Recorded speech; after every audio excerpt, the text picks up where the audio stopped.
But it was weird. Vegas was particularly strange because it relies entirely on tourists. That's the entire business, is people visiting Vegas and going and gambling and doing all that stuff. So the first couple events that we did with the UFC there were no crowd, and you would drive around in Vegas and you'd see no one on the streets, like the occasional car.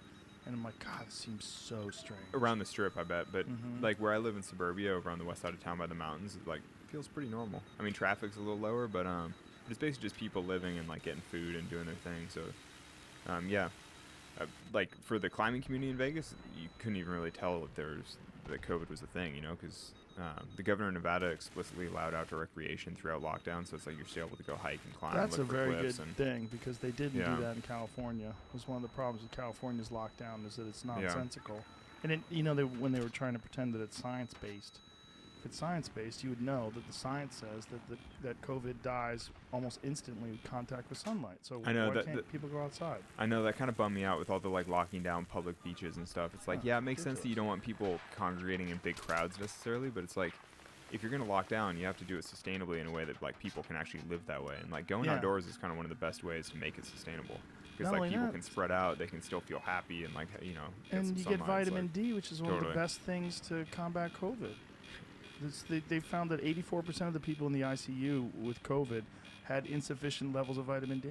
Only 4% had sufficient levels. Huh. Is that what's true in the normal population? Like, are most people just deficient? Most people are deficient. It's a giant problem with people in general.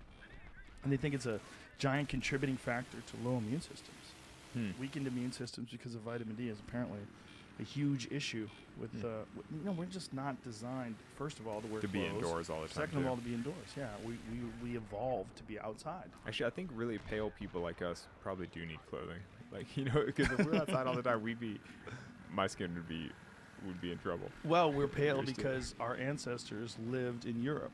They moved to a climate from where Africa. Needed clothing. Yeah, that's what's weird. It's like we're just basically like a solar panel for vitamin B, or vitamin D rather. That's the reason why we're white. Yeah, totally. Because we needed more vitamin D that we can get. Oh yeah, I see what you're saying. Totally. Yeah, that's what it is. It's also the reason why brown folks and black folks have a much harder time with COVID, with vitamin D levels. Like, my friend is a doctor, and he said that he was working in New York City, and some of the patients that he had that were black people, he would test them, and they had indetectable levels of vitamin D. That's interesting. Yeah, is that a cold environment? Is it true that the dark-skinned folks generate less vitamin D?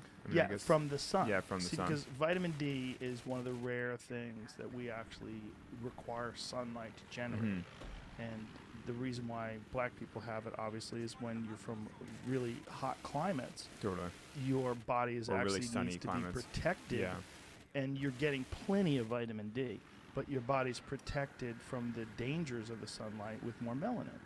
So the darker skin gives you less vitamin D, but you're getting plenty because you're outdoors, you're in the sun so much. Totally. And you probably a lot of your skin is exposed. Yeah. Yeah. So I he was never even explaining thought about that to me how important it is for darker skinned people to supplement with vitamin D. It's a huge issue. Huh. Yeah, and just most people need vitamin D. Yeah, I mean, if you're living indoors all the time, it's kind of like. I mean, it's tough. Well, it's a hormone too. That's what's weird about vitamin D. It's not really a vitamin; it's a hormone. Yeah. Yeah.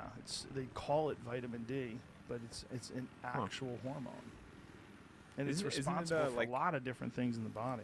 Not just your immune system, but it's brain function. It's responsible for muscle tissue development. There's a lot going on with vitamin D. I've never even thought about it that much. I'm just like. I know you're a vegetarian, but do you supplement? Do you take vitamins at all? Not that much, actually. The last couple of months I've been taking athletic greens. Do you know what that is? Oh, I love that stuff. Yeah, I'm pretty into it. I know it's really good. It's really good. Actually, they sponsor my podcast, and so I started using it because I was like, oh, cool, they're like getting on board with the podcast. Yeah. And then but now I've like gotten really into it. I think. Yeah. I'm. It's like one of those classic things that feels really helpful, and like the more I do it, the more I'm like, I think this might be helping. Like, it's super pretty good. Legit. I mean, they've worked on the same formula for over 10 years. This is the 53rd iteration of Athletic Greens. I know. I kind of like that. They're just constantly improving it rather than like rolling out different products. Exactly. It's just like this is a good product that just continues to get better. I respect that. I love that stuff. I bring those travel packs with me everywhere. Yeah, I did for the jungle. Yeah. Every morning I would take my travel packet of Athletic Greens and then my Malarone pill for malaria. And then so it's like, the Malarone pills. Yeah. Did that stuff fuck you up? I didn't notice anything. Oh, really? But I took cool. it for all the times that we were in populated areas around the villages. But then once we were like at the wall, and we were, because basically once we were camped on the wall, we didn't even have any porters around us anymore because we were sort of separated from like the main camp. We were just like at the wall, so there wasn't enough of a population base around for us to worry about mosquitoes. Oh, and really? So then I stopped taking it for like the week or two. So is that how it works? Mosquitoes only exist if there's a population of humans? No, there were still mosquitoes, but they just wouldn't have malaria. Because the thing is, they have to be getting the malaria from somewhere. So if you're like in the full-on middle of nowhere where there are no other like living things around, there wouldn't be malaria because there's nothing to carry the malaria.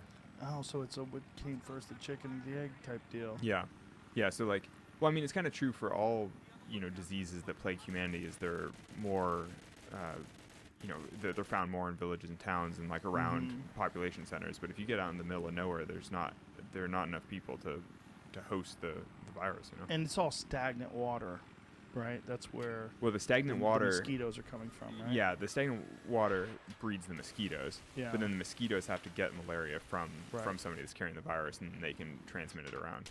So is that stuff that you were taking, is that like a prophylactic? Does it prevent you from getting it, or is it a treatment? I think it's both, actually. Oh, so it's, yeah.